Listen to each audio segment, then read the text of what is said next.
Good morning and welcome to Monday Matins for January 11th. Today we're talking about being afraid. Do you ever feel afraid, just downright fearful that something bad is going to happen, as if all signs are pointing to impending disaster?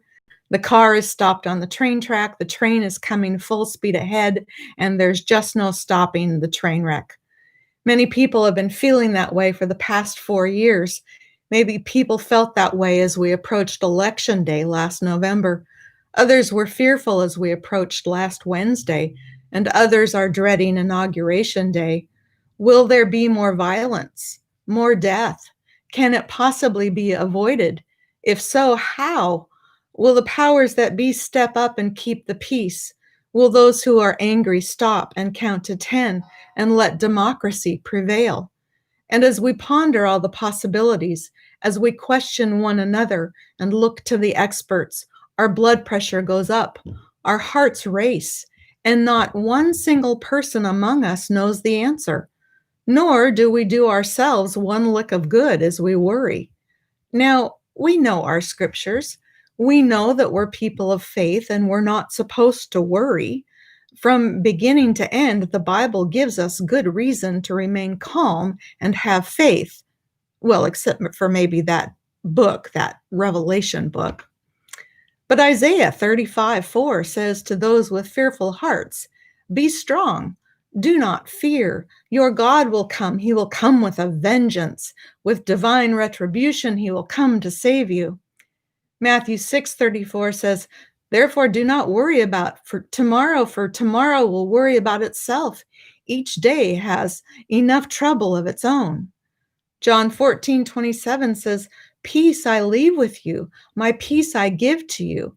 I do not give to you as the world gives. Do not let your hearts be troubled and do not be afraid. I'm sure you have other verses you could add to the list, verses you've used to calm your own heart and mind, or verses that others have thrown at you in an effort to calm you down.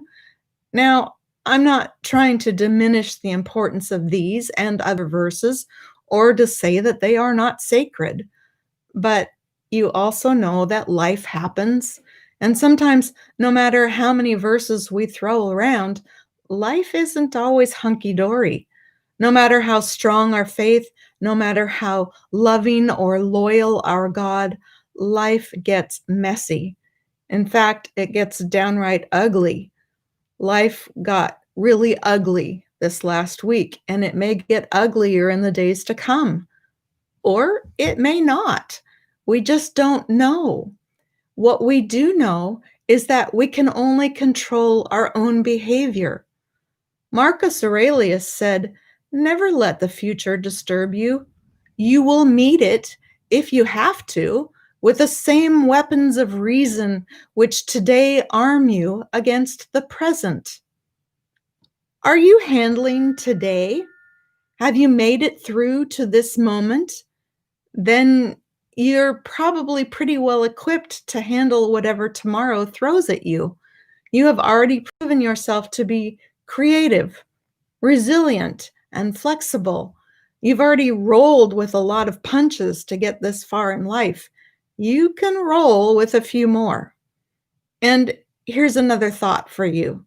Dr. Richard Alpert, who was also known as Baba Ram Dass, was an American spiritual leader, psychologist, and author. He said, if you want to cure the world, don't emanate fear, emanate love. I don't know what's going to happen over the next few days and weeks, but I know you, and I know how wonderful and beautiful you are. You will carry on brilliantly. Just keep on breathing in God's spirit of grace and love, courage and hope, and let that spirit emanate forth in all you do. Have a good week. Bye-bye.